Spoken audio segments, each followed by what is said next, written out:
प्रतापगडावरील पराक्रम. विद्यार्थी मित्रांनो, आपण इयत्ता 4थीचा पाठ 9वा पाहत आहोत. तर चला तर सुरू करूया. आदिलशाही हादरली. विजापूरच्या दरबारातील गोष्ट. शिवरायांच्या हालचाली ऐकून आदिलशाही दरबार काळजीत पडला. दरबारात झाडून सारे सरदार गोळा झाले. एक एक गाजलेले शमशेर बहादर दरबारात हजर होते. आदिलशाही कारभार बघणारी बडी साहेबीन जातीने दरबारात हजर होती. दरबारापुढे महत्त्वाचा प्रश्न होता. शिवाजीचा बिमोड कसा करायचा. बडी साहेबीन हिने दरबारातील सरदारांना खडा सवाल केला. सांगा, कोण तयार आहे शिवाजीचा बंदोबस्त करायला. दरबारात शांतता पसरली. जो तो आपल्या जागी चूप. शिवरायांशी मुकाबला करायचे धाडस कोण दाखवणार. जो तो एकमेकाकडे बघू लागला. एवढ्या धिप्पाड देहाचा एक सरदार लवून मुजरा करत पुढे आला. त्याचे नाव होते अफजल खान. खानाने विडा उचलला. तबकातील विडा उचलून अफजल खान म्हणाला, शिवाजी? कुठला शिवाजी? त्याला मी जिवंत कैद करून येथे पकडून घेऊन येतो आणि तसा न सापडला तर त्याचा ठार मारून विजापूर आणतो. अफजल खान म्हणजे विजापूर दरबाराचा भारी सरदार, तुफान ताकदीचा, पोलादी पहार हाताने वाकवणारा, भल्या बुऱ्या कोणत्याही मार्गाने आपले काम करण्यात त्याचा हातखंडा असा अफजल खानाने शिवरायांना जिवंत पकडून किंवा मारून आणण्याचा विडा भर दरबारात उचलला. सारा दरबार खुश झाला. दरबारात हजर असलेल्या प्रत्येकाला वाटले, आता शिवाजी भोसला कसला जिवंत राहतो. थोड्याच दिवसात विजापूर दरबारात साखळदंडात बांधलेल्या अवस्थेत शिवाजी हजर होणार, नाहीतर त्याचे मुंडके तरी दरबारात सादर होणार. अफजल खान मोठ्या ऐटीने थाटामाटाने विजापुरातून बाहेर पडला. त्याने आपल्याबरोबर प्रचंड फौज व लढाईचे सामान घेतले. यापूर्वी अफजल खान 12 वर्षे वयाचा सुभेदार होता. त्यामुळे त्याला त्या मुलकाची चांगली माहिती होती. मोठ्या घमेंडीने तो महाराष्ट्राची वाट चालू लागला. स्वराज्यावरील संकट. शिवराय त्यावेळी राजगडावर होते. त्यांना अफजल खान चालून येत आहे ही बातमी कळली. स्वराज्यावर मोठे संकट आले हे त्यांनी ओळखले, पण ते डगमगले नाहीत. त्यांनी विचार केला, खान कपटी, त्याची फौज मोठी, आपले राज्य लहान, आपले सैन्य लहान. उघड्या मैदानावर काही खानापुढे आपला निभाव लागणार नाही. त्याच्याशी युक्तीनेच सामना दिला पाहिजे असे शिवरायांनी ठरवले. ते जिजामातेशी सल्लामसलत करून तसेच त्यांचा आशीर्वाद घेऊन राजगडावरून निघाले आणि त्यांनी प्रतापगडाकडे कूच केली. अफजल खानाचे डावपेच. शिवराय प्रतापगडावर गेले ही बातमी खानाला कळताच तो चिडला. त्याला माहीत होते प्रतापगडावर चालून जाणे सोपे नाही, कारण तो किल्ला होता डोंगरात. भोवताली घनदाट जंगल होते. बाहेर उंच उंच डोंगर होते. फौजेला जायला चांगली वाट नव्हती. तोफा चढवायला मार्ग नव्हता.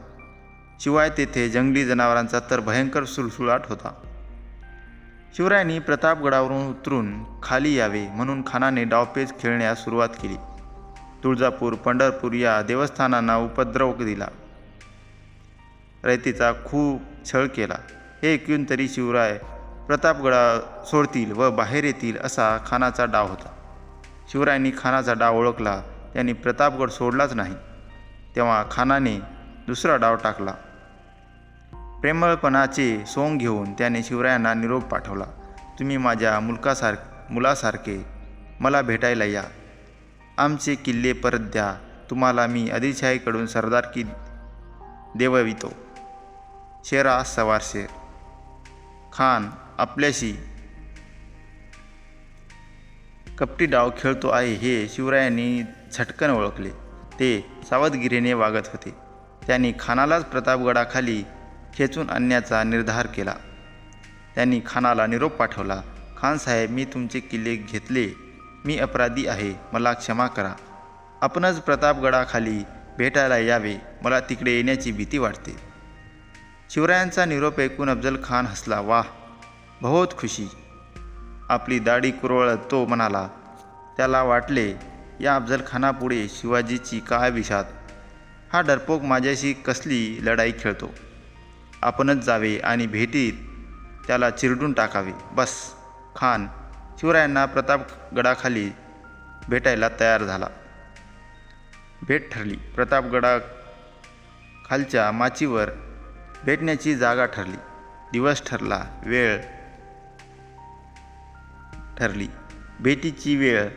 दोघांनी आपल्याबरोबर एक एक सेवक आणावा आणि आपले 10 अंगरक्षक ठरलेल्या ठिकाणी दूर ठेवावे असे ठरले. महाराजांनी खानासाठी चांगली वाट तयार करून घेतली. भेटीसाठी छानसा शामियाना उभारला. शिवराय फार सावधगिरीने वागत होते. त्यांनी आपल्या सैन्याच्या निरनिराळ्या तुकड्या केल्या. जंगलात कोणी कोठे लपून राहायचे, काय करायचे याबद्दल त्यांना सूचना दिल्या. कडेकोट बंदोबस्त केला.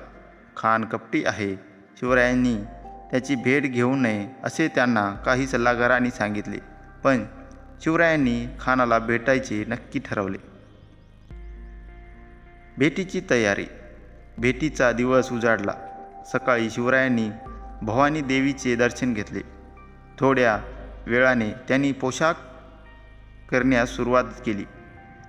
पायात सुरवार चढवली, अंगात चिखलत घातले, त्यावर जरीचे कुडते व अंगरखा घातला, डोक्यास गिरेटोप घातला, त्यावर मंदिल बांधला, डाव्या हाताच्या बोटात वाघनखे चढवली. त्यांनी हाताच्या अस्तनीस बिचवा लपवला, सोबत पट्टा घेतला.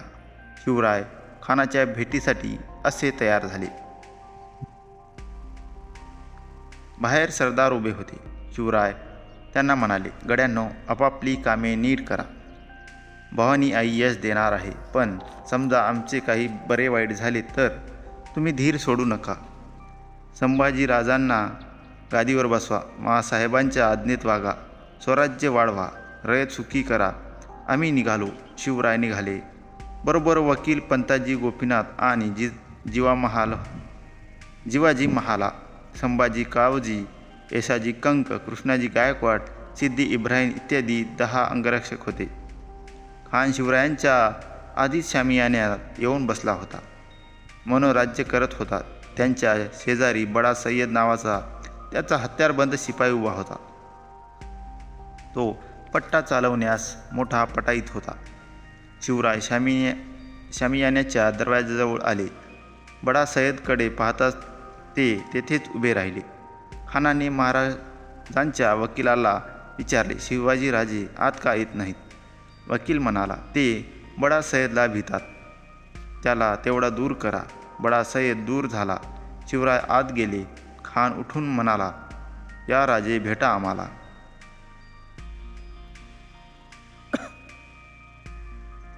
अफजल खानाशी झटापट. महाराज सावध होऊन पुढे झाले. खानाने शिवरायांना आलिंगन दिले. धिप्पाड खानापुढे शिवराय ठेंगणे होते. शिवरायांचे मस्तक खानाच्या छातीवर आले. त्या सरसी खानाने शिवरायांना ठार करण्यासाठी त्यांची मान आपल्या डाव्या पगलेत दाबली आणि दुसऱ्या हाताने शिवरायांच्या कुशीत कट्यारीचा वार केला. शिवरायांच्या अंगावरील अंगरखा टरकन फाटला.